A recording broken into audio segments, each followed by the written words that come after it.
ella vamos a dialogar acerca de la suspensión del debate del Código Orgánico Integral Penal que incluye la despenalización del aborto en dos casos específicos, en incesto y en caso de violación. Bienvenido, muchísimas gracias por estar hoy con nosotros. Es importante saber ¿cuál es su percepción acerca de la suspensión de este tratamiento de dos aspectos que son realmente importantes para muchos sectores? Bueno, muy buenos días, gracias por la invitación. Efectivamente, se está debatiendo la posible despenalización del aborto en casos de violación e incesto en la Asamblea Nacional. El hecho de que por ahora se haya suspendido la votación, lo que nos genera es un poco de incertidumbre respecto a cuál va a ser el tratamiento del COIP, efectivamente, pero creemos que los asambleístas y las asambleístas van a actuar con celeridad, con transparencia y esperamos que lo hagan con base a argumentos científicos y con base a la realidad. Hasta el momento, ¿qué se ha tratado o ustedes como fundación que está pendiente de todos estos casos que tienen que ver con la violación de niñas en nuestro país y del embarazo adolescente, han tenido la oportunidad de brindar sus aportes? ¿Cuáles creen que son los puntos más importantes? Efectivamente, hemos dado varias veces aportes a las reformas al COIP. Uno de los puntos más importantes es reconocer que la violencia sexual en este país es una realidad, que aproximadamente cada día 11 mujeres denuncian haber sido víctimas de violencia sexual y esas son las que denuncian, las que no denuncian son muchísimas más. Entonces, estas mujeres efectivamente tienen la posibilidad de quedar embarazadas producto de esta violencia y que el Estado ecuatoriano siga criminalizando a quien decide interrumpir un embarazo en casos de violación, para nosotras es una forma de tortura. Ya lo han dicho algunos comités internacionales, es un trato cruel, es un trato inhumano, es un trato degradante. Forzar a las mujeres y forzar a las niñas violadas a continuar embarazos que no buscaron, que son productos de una de las formas de violencia más fuertes en nuestra contra, es una forma de tortura. ¿Usted se refiere a las recomendaciones que ha hecho la misma Organización de las Naciones Unidas y hace unos días también el representante de Human Rights Watch en nuestro país, que habló de la necesidad de que se amplíe el diálogo, que se amplíe el debate acerca de este tema en específico? Se refería sobre todo al tema de incesto o al caso de las niñas, que en nuestro país es una cifra bastante alta. Efectivamente, hay recomendaciones no solo de Naciones Unidas, sino de Human Rights Watch y en general hay recomendaciones también de la sociedad. Tenemos una sociedad que en un 75% de la población no cree que la cárcel sea la respuesta frente al tema de aborto. O sea, ya como ecuatorianos y como ecuatorianas estamos en contra de criminalizar, de encarcelar a las mujeres que deciden abortar, menos aún si han sido víctimas o son sobrevivientes de un acto tan difícil como es la violencia sexual.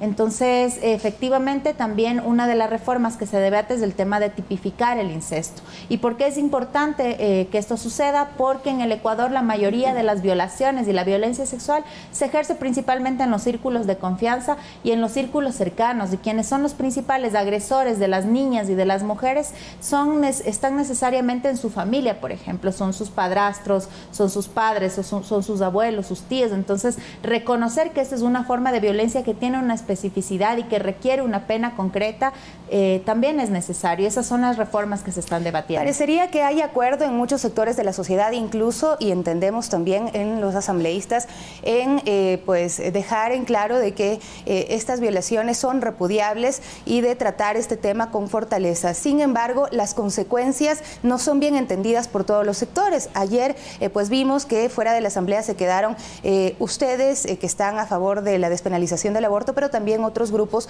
que dicen defender la vida. Ha sido un choque de pensamientos. ¿Cuál es lo que qué es lo que ustedes defienden y qué es lo que ven de ellos que podría afectar ya el tratamiento luego de el COIP? Creo que la realidad está de nuestro lado. En este país aproximadamente 14 niñas quedan en embarazo cada día y todas estas niñas fueron víctimas de violencia sexual. De estas, 7 son forzadas a parir cada día y 7 tienen un aborto y 6 de esos abortos se estima que son inseguros. Estamos frente a una realidad lacerante. Quien se oponga a la despenalización del aborto por violación se opone a que las niñas, a que las mujeres víctimas de violencia sexual vivan, se opone a que las mujeres y las niñas víctimas de violencia sexual estén en libertad. Lo que quiere es encarcelarlas. Y creo que los argumentos científicos, jurídicos, los argumentos sociales también están del lado de la despenalización del aborto, y a los asambleístas preguntarles de qué lado de la historia quieren estar, del lado de las mujeres y niñas víctimas de violencia sexual. Yo creo que la mayoría diría que sí. ¿Qué es lo que dicen desde el lado científico acerca de estos casos, sobre todo de incesto? Inicialmente los casos de incesto se producen en niñas, y efectivamente los embarazos en niñas tienen, digamos, un riesgo mortal 3 veces mayor que los embarazos en mujeres adultas. Es decir, las niñas tienen 3 veces más posibilidades de morir por un embarazo, por un parto. Es un tema de vida y de salud para ellas, el hecho de que puedan tener la opción de interrumpir un embarazo producto de violación o de incesto. Eso en cuanto a lo físico. Respecto a las secuelas psicológicas, son variadas.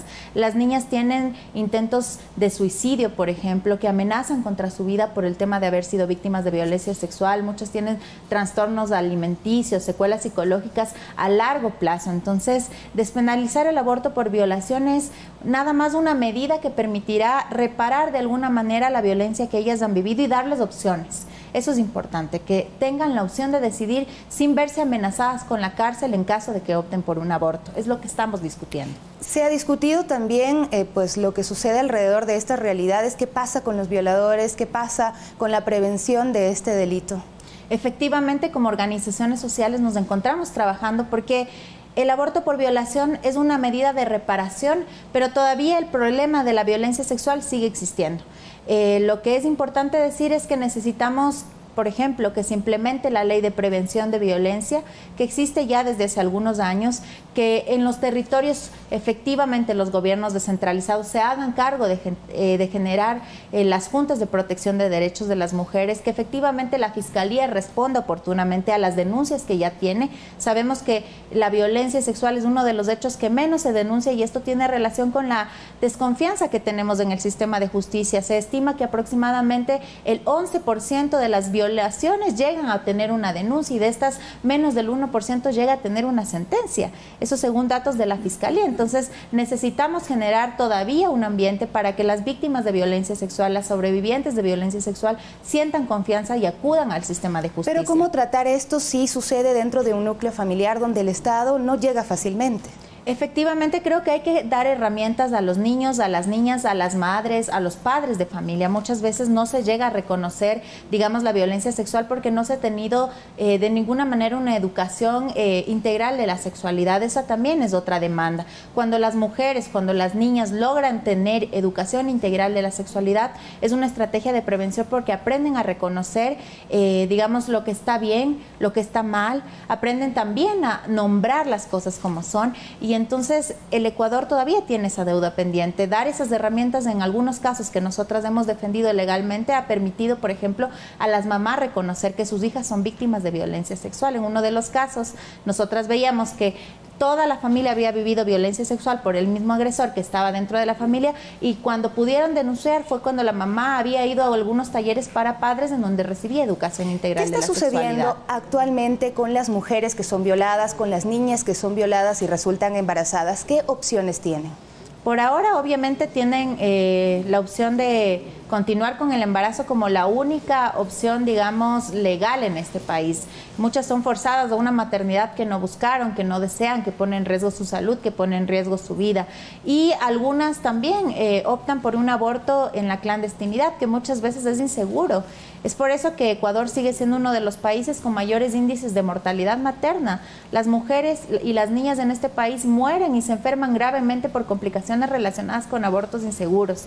La penalización del aborto no ha logrado impedir que las mujeres aborten. Eso ya está más que estudiado, es más que científico. No logra evitar que las mujeres aborten. Lo que hace es exponer su salud y sus vidas en abortos inseguros. ¿Qué cifras manejan ustedes al respecto sobre la penalización del aborto en nuestro país? ¿Cuántas mujeres han sido judicializadas? Efectivamente, tenemos un aproximado de 400 mujeres desde el año 2014 que han sido judicializadas por aborto en este país. Solamente en el año 2018 contábamos con una cifra de 55 mujeres, pero creemos que esta estadística todavía es mucho peor, ¿no?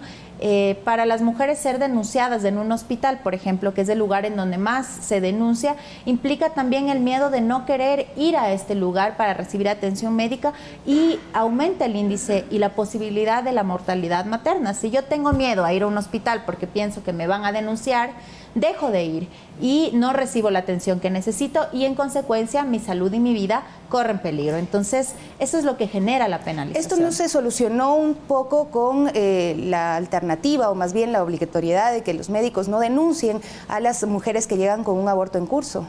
No se soluciona, es una estrategia importante y necesaria. Los médicos tienen que recordar que efectivamente su deber es brindar atención en salud y las mujeres también deben saber eso. Una mujer que requiere atención por una complicación relacionada con aborto, por un aborto en curso, puede ir a un sistema de salud y debe ser atendida, es un derecho, efectivamente. Todavía vemos que hay médicos que no logran cumplir con este derecho y que ponen en aviso de la Fiscalía el hecho de que una mujer llegue con un aborto en curso y muchas veces estos avisos son falsos, no tienen las evidencias de que estos abortos sean provocados, no tienen las pruebas de que fue un aborto provocado y aún así las denuncian. Entonces, eso es lo que genera la penalización, genera incertidumbre, genera angustia, genera también miedo, pero también genera muerte y genera complicaciones de salud en las mujeres. De lo que ustedes han podido analizar, ¿tienen tal vez algún estudio que pueda